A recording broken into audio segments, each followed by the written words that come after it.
Thanks for listening. We are Western Iowa's news and classic hit station, KCIM. Well, always good to catch up with Carroll Police Chief Brad Burke, and that's what we're going to do this hour here on KCIM. Once again, it's 6 degrees, a little sunshine out there on this Wednesday morning.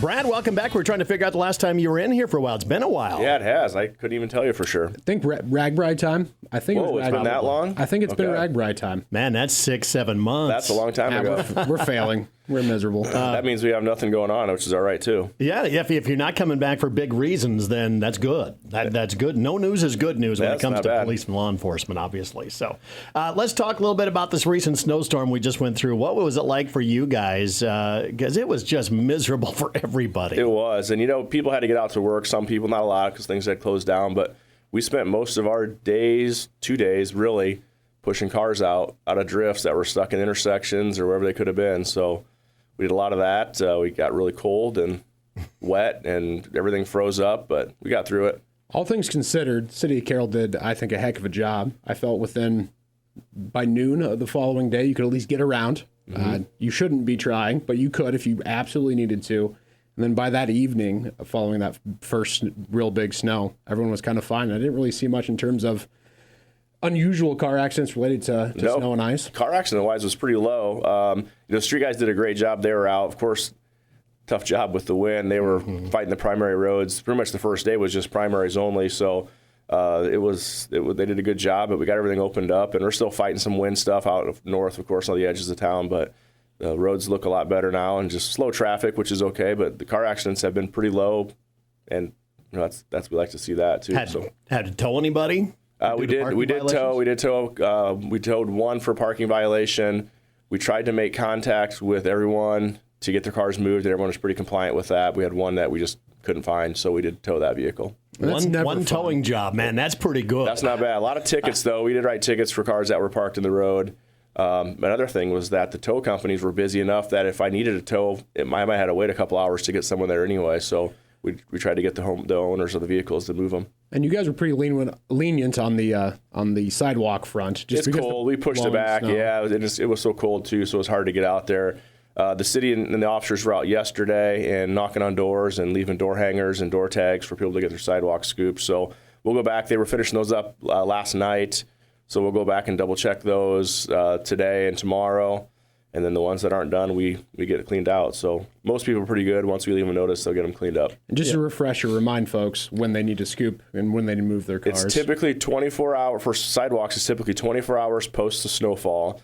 We did delay it a little bit this year due to just the cold and the blowing. And then we'll leave a notice after 24 hours. That gives them another 24 hours to clean it up. And if that's not completed, then the city will hire a company to come in and clean those sidewalks for them. Now, the bill, you get charged an administrative fee because we put in quite a few hours in getting this done. Plus, we get to pay for whatever the company is that charges us. It's pretty much market rate. But with the deep snow like this, you can probably expect $100 a sidewalk to get them scooped up. So vehicles, though, we got to have those off the road. And during any snowfall, that the plows are out. So this whole time they were out, had to have the cars off the road. And people are pretty good. We got the roads cleared up, and like I said, that people were pretty compliant with getting that stuff done. So we did have a lot of contacts with people, but once we did contact them, they got them moved off the road. Yeah, we did nothing but tell people, stay home, stay off the roads, do all this stuff. You guys don't have a choice. You got to be out there. What kind of toll does that take on the officers, and did you have to staff up a little bit during those times? We did. The main thing was if they couldn't get to a call and it wasn't an emergency, just push it back. Just get, if you've been out and you've been out in the weather, get in the office, get warmed up. The cars were icing up too, of course, so that was a little difficult. Our parking lot was getting full of snow, so we had issues getting in and out too. Getting the street department there to get stuff cleaned up helped quite a bit. But we didn't have many calls, so we didn't have to delay much. But we just try to keep the guys warm. We provide them with a lot of warm weather gear, and really we just want them to be careful. It's hard visibility, so making sure their high visibility vests and stuff are on, using their lights. But everything worked out pretty well.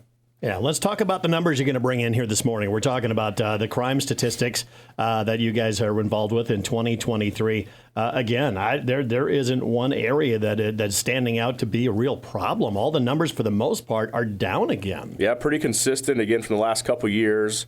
Last 10 years, of course, you see some changes in there, but even just last couple of years, not much change.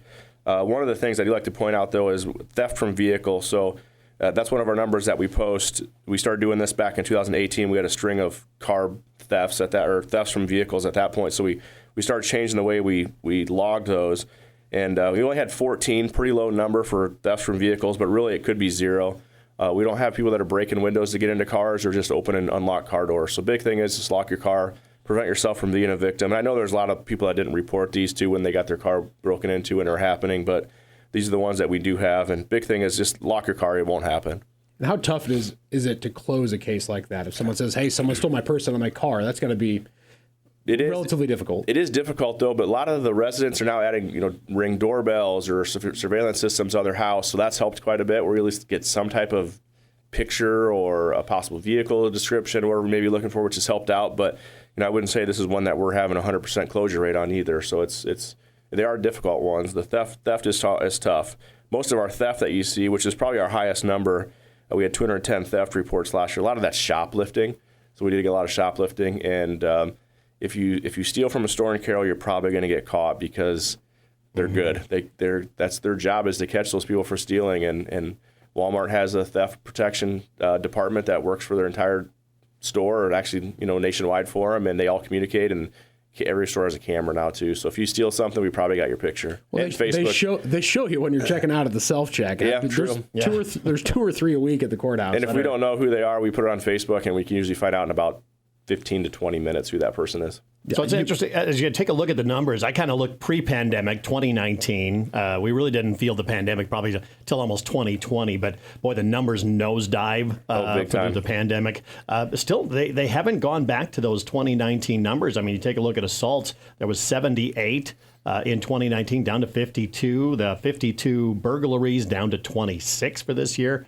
So we still haven't really gone back to those pre-pandemic levels, which is great news. We like that, yeah. With no complaints from us. I can't give you an exact reason to why that's happened, but we just have a great community. The citizens are watching for each other, and I think people are pretty respectful. We did lose a lot of our 24-hour businesses.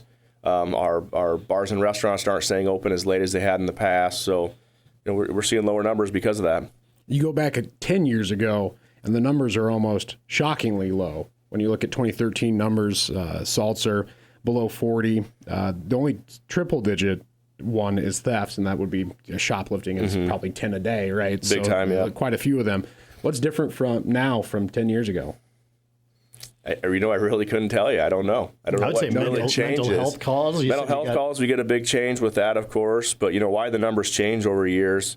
And a lot of the stuff too is we might have someone in town that breaks into 10 cars a week. And then when we get them caught, then that number goes away. But we have 10 reports from that one person. So that type of stuff happens where we get those calls. But, of course, our mental health calls have definitely, in 2013 we had 15 mental health calls, 58 this last year.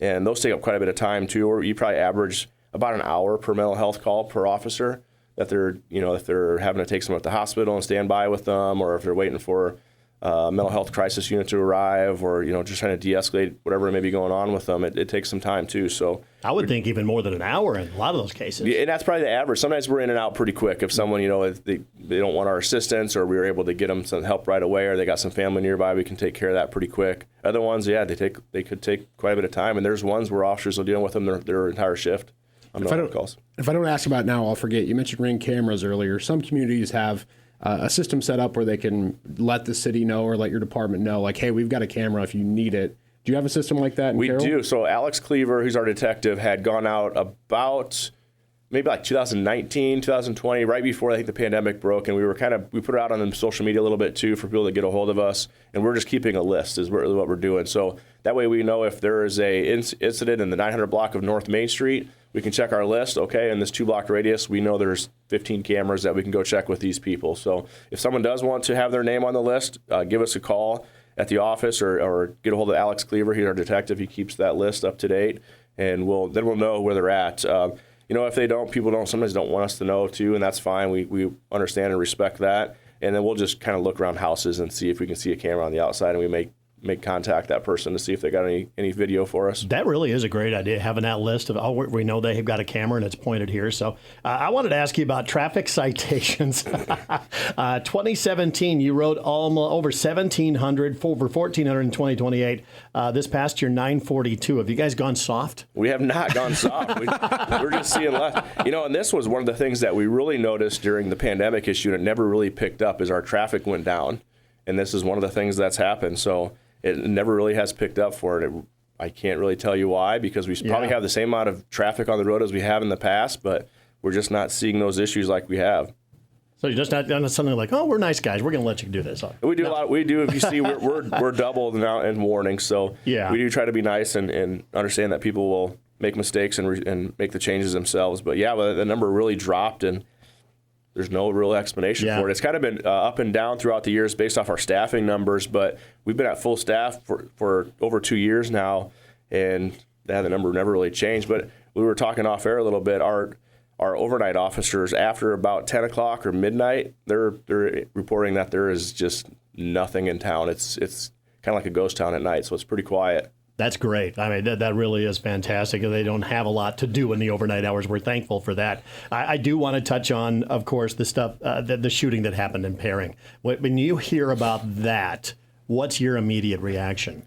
So since it was so close, I was working with our comm center to figure out what their request was. Were they looking for any assistance from us? We're pretty far away. We're an hour, so at emergency situation, we're probably there in about 45 minutes. That's still quite a long time for that type of situation. So we were just on a standby, and if needed, we were going to go assist if we needed to. But they had tons of help coming out of the metro and kind of surrounding counties that helped them out. So we stayed back and just monitored traffic on the radio to see what was going on and what might be needed, and luckily they got that taken care of pretty quick. But is that a situation where you might go help another town that their officers went to? You absolutely could. If they had a call that came in that needed assistance, we would definitely make our way that way to assist them too. But then afterwards, we start reviewing, okay, how's our policies look? How is our training going?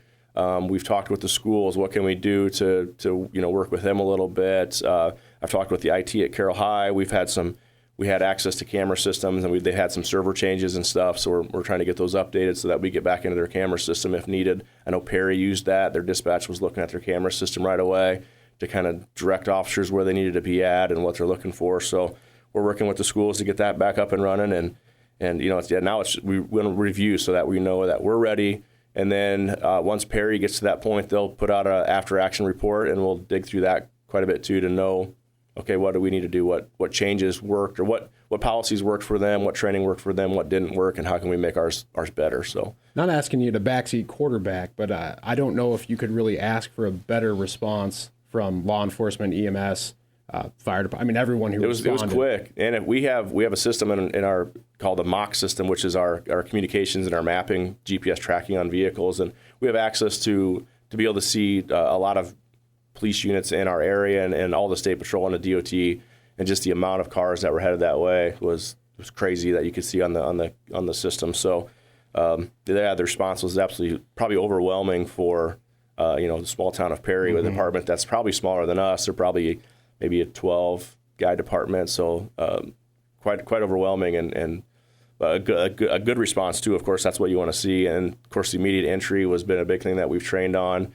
The Uvalde kind of brought that to everybody's attention that this needed to be done, and we have been training that way for quite some time before that, and a lot of departments have. So they did it. They went right in and went to the threat and make sure that there was no more issue. Speaking of training, you did get, I believe the city approved the purchase of a training. I don't know what you would call it. We call it a simulator. It's a simulator. Yep. Okay. Training simulator. Have you got that on hand? We did. We just did our training with our officers on it about 2 weeks ago. We had a department meeting and ran them through that. So it's called the DART simulator. It's kind of a virtual reality type training situation. It's projected up onto a screen. It's very mobile, so we can move it to like hallways, or we can take it to businesses. We have it set up in our basement of the police department right now, and the officers can go down there. You have a simulated gun. You have a vest that you wear that indicates if someone's shooting back, if you take any rounds, and the officers run through situations and scenarios. And sometimes it's a shoot, don't shoot situation. Other times you can use it as just indoor like target practice type firearms training.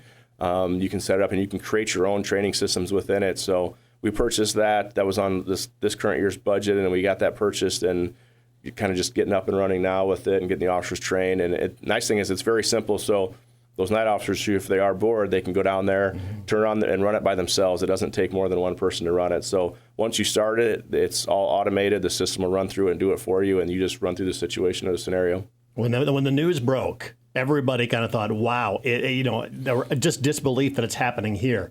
You guys have to look at that as it's going to happen. We need to be prepared for this, don't you? Always got to be prepared, yeah, because you hear that, I never thought it would happen in my town. Well, it doesn't matter how big your community is, it could happen in any community. So, the size of Carroll, the size of Glidden, it could occur. So you got to be prepared and ready to go. Any on-site training that you're going to be doing this summertime maybe? Or we haven't got anything set yet, but I'm sure we'll be doing some on-site training. And we currently have access to the schools now, and our guys do. So we'll use the schools mostly because their availability is pretty easy for, especially after school hours.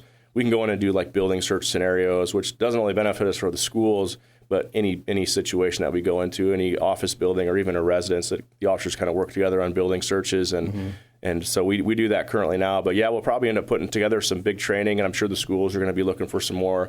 We do active shooter training with the schools almost on an annual basis, and especially with new teachers, we seem to do that quite a bit. We have 2 officers who are called alert certified, so they're our active shooter trainings, and they do them for businesses. We've done them for banks. Pretty much you name it, they've done them for those places around town. So my wife works in one of the local schools, and she's talked about that active shooter training. Are there different tiers of training? There is, and we set it up to whatever the business or the school or whoever it is that's requesting, whatever they want. We can make it a 1-hour PowerPoint, kind of just an awareness type training, or we can do a full-scale scenario where we come in and we have actors and we have response from medics and fire and police, and we set up a bad guy and we run through a whole scenario. So we can scale it to however the needs are that the business or the requester really wants. And this is really just anecdotally, but that full one, they had, I think, airsoft guns. Oh, yeah, I think when they used those, that left an impact on my wife, and she realized how unprepared she was, and she hadn't really thought about it at all, and I completely changed her paradigm. Do want to shift gears a little bit, kind of the news that Fairview is transitioning out of the USDA thing, the USDA housing program. That's got to be a sense of relief for your guys' department, just because it's been a bit of a pain in your rear end for quite some time. It's our hot number location that we get most of our calls for service to. So, it'll be a change. It's pretty quiet up there right now. Actually, if you drive through or even look over there, you'll notice that their parking lot's pretty empty. It's probably about a 40% occupied rate right now, so it's pretty low. I think there's 76 total units up there, so it doesn't leave a lot of people that are actually living up there currently. The big thing is, and I don't know what the plan is in the future for this place, but it's in dire need of some major repairs. So I wouldn't suggest anyone want to live there, only because there is some major repairs that need to be done. So I hope that whatever happens next is either we tear it down and put up some new condos or residences or something there, or whoever takes ownership of it next really puts in the work to get it into a level where people would feel comfortable living there again. Yeah, a lot of things going on around the area we're going to keep our eye on, but numbers are great for 2023. Once again, very safe community. Brad, thank you so much for coming in. We appreciate it, and we'll catch up again sometime soon. Appreciate it. All right, Brad Burke once again joining us here this morning on KCIM.